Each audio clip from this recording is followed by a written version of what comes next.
back in the college game after being in the NBA, what's the biggest adjustment for you as a coach making that transition from the pros back to college? Recruiting. You know, in the NBA, it's all basketball. You draft, you know, you sign guys, but no summer jobs, no worrying about kids going to class. You're not involved with a lot of parents. And then recruiting to me is something that's all encompassing, never ends. Since I got my job, other than speaking at places, recruiting's been the biggest part of my daily life, and it's fun in a lot of cases because you meet a lot of really neat people and great kids, but it's pretty challenging, and especially when you're going into the Big East and you realize the level of kid you're going to be competing against and the coach you're going to coach against, and the fact that SMU has not been that successful in a number of years, trying to sell kids and their families on how things are going to be better. But I kind of like it because we got a lot to sell. We got a great school and a great conference and a great city, and I think we have a terrific staff, so hopefully it'll pay off. At either level, whether it's college or the pros, any coach has to teach and develop players, and you certainly have a reputation as a teacher. What's the difference between teaching college players versus teaching the professional player? Just time. You know, in the pros, you play 82 games in 160 days, and then hopefully in the playoffs, so you don't have a lot of practice time. With the guys that play a lot, you got to be real sensitive about them physically. You know, you don't want to wear them out, but we have so many young players in the pros, you have to really teach. So I kind of did it like a college coach. What I found about college coaching is a lot of the NBA kids are the same age. You know, you're dealing with a lot of really young players, but we do have more time to teach and more time to spend with each other. And I like that. I don't like games that much. And I always, there's a little anxiety worrying that maybe I didn't prepare kids for every situation they would see, but I do love practice, and we do have a lot of time, I think, to work with kids and develop them. Obviously, one of the first things you did when you arrived at SMU was put together your coaching staff.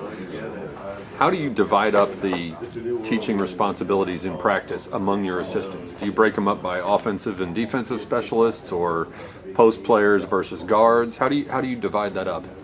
No, I know there's a lot of talk that we have a coach in waiting in Tim, which is obviously he's a head coach and has been successful. But all my coaches are in waiting. You know, I want them all to be head coaches. I've never had a defensive guy or an offensive guy. I just want them to be basketball coaches. So we'll all have input. There's some restrictions on what certain people can do based on their title. But, we're not going to have any separation. I want all these guys to become head coaches, and I don't think you can do it if you're not versed in every aspect of the game. The rules have changed this year, so you're allowed to, before the full team practices start, you've been allowed to have some workouts. What's your initial impression of the talent that you're working with going into your first season? Well, we're so fortunate that opportunity has been afforded us, and I can't imagine how far behind we would have been if we just started on Friday. So that's given us a chance to be around our players and find out what they're capable of doing, because, as a coach, you don't want to ask them to do things they can't do. But I don't know how we're going to play based on what I've seen. Matt recruited kids to play Princeton-style offense, and they played a matchup zone, and I can't teach either of those things. But our values are the same. Matt and I came from the same coach and mentor, and Coach Smith. So I hope we put our kids in a position that they can be successful. We're real young. We lost a lot of players. We don't have a lot of experience coming back. But they've all been willing to learn. They've all embraced every practice, trying to get better, and so that's a good start. But in terms of talent, I just know that there's great coaches in Conference USA and some pretty good programs. So we got a real challenge on our hand. Since this is the first year for you and your staff, is it almost like having an entire roster full of freshmen? Yeah, I never thought of it that way, but that's probably true, especially based on what the returning kids did before, and the style of play. But again, coming in late April when we did having an opportunity to work with your team and then having them in summer school has allowed us to kind of evaluate and figure out what kids do best and hopefully put them in that kind of situation. But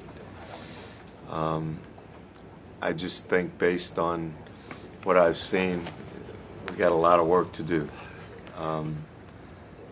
We gotta